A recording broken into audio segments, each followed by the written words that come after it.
Alright, so if you clicked on this video, you probably want to know why MrBeast fried our brains. And I'm going to tell you exactly why.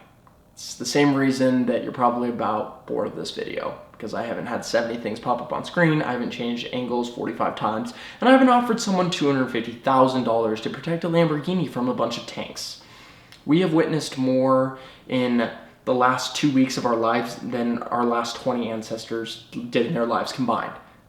This should terrify you because we're so desensitized from everything. And I understand that we live in the 21st century. You can't just completely get rid of technology, but there is something that we can do. Because going and watching all these videos and just searching for this next hit of dopamine is getting worse and worse. And I think a lot of people that are around my age group, around 25, understand all this now because your frontal lobe is developing and now you realize that you've basically fried all your dopamine receptors and nothing really makes you feel that good anymore. And it's going to get worse and worse, and the entertainment's going to get more and more entertaining and is going to keep you on a screen for longer until we're basically living in augmented reality. And there's a lot that this world has to offer, and there's a lot of great things that we can do with our lives, and a lot of us have gifts and passions, but we don't really feel those passions anymore because we've seen everyone do anything. You know, we could be passionate about, making videos or helping, homeless people. And then you go watch MrBeast help 500,000 people more than you would ever be able to help. And then you feel like you're doing nothing. And you see the craziest videos you've ever seen of people that are in the top 0.1111% in their field, and you now feel like you're nothing. We witness way too much, and it makes us feel like absolutely nothing. And I think it's a huge problem, and so I'm gonna do the dumb thing that's not honestly smart for YouTube, but I wanna create a channel that helps you get off the platform. And so my goal is to basically make videos, probably not every day at first because I don't know what I'm doing either, but the goal of the content that I want to make is to help you get off the platforms. Because I know how challenging it is, and I know how hard it is to sit there with your thoughts.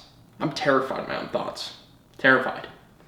And I'm super scared for my future, and I thought I knew what I wanted to do, and then it turns out that I don't know what I want to do. And, I've tried a lot of stuff, journaling, meditating, and it's not for everyone. There's no perfect morning routine that's going to help you become successful. There's no doing a certain formula that's going to guarantee your success. Okay, YouTube is pumping you full of these ideas, so many different ideas that we can't ever focus on one thing. We can't be passionate and really go for one thing that we've always wanted to go for because the social media changed our mind.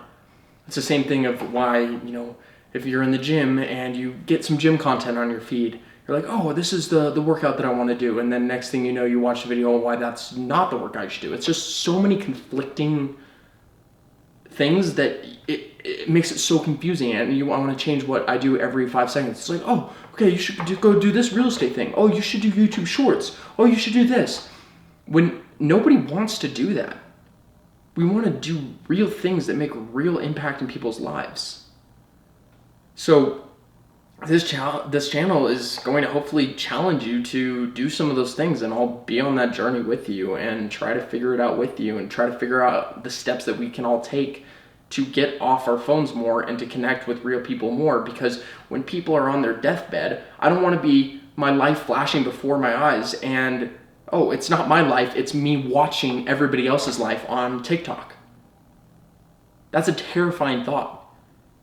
Most of us used to spend most of our week doing something and interacting with people, and now we just sit on a screen and it feels good. And it's a really, really hard drug to get away from, and it's completely socially acceptable. And it's impossible just to completely delete everything. And I understand how hard it is, and my mind is already in 75 different places right now on how to communicate this. But the main idea is that I wanted to create this channel to challenge people and to help you get off these platforms, because I want to get off these platforms and I don't want to spend my entire life watching somebody live their life. So I'm going to leave you with one thing, and I'm not asking you to subscribe or do anything like that. I really don't care. I hope that this gets to reach a couple people, but it's not necessarily going to get pushed by YouTube, because I want you to get off the app after you watch the video, and YouTube's not going to like that. They're going to not show my video, because if people get off after they watch my video, that's not good for them, and that's not good for the ad dollars. So maybe go click on somebody else's video real quick and then exit the app. But here's what I want to leave you with. Just comment one thing that you're going to do either today or tomorrow to help separate yourself from this huge problem. And that can mean that I'm not going to touch my phone for 10 minutes after I wake up, or I'm not going to fall asleep to TV tonight. Just something, maybe a strategy that somebody else can use and they can see it in the comments. But I want to create videos, and I want to help everyone, and I want to help myself. And I think that we can do it as long as we create a community that actually moves forward and comes up with actionable items. So if you actually made it to the end, I'm shocked, because this is just a talking head and it's probably not the most entertaining thing, but proud of you for making it through this. So, hopefully I'll see you again, but this should be your wake-up call to stop watching other people live their lives and start creating your own life.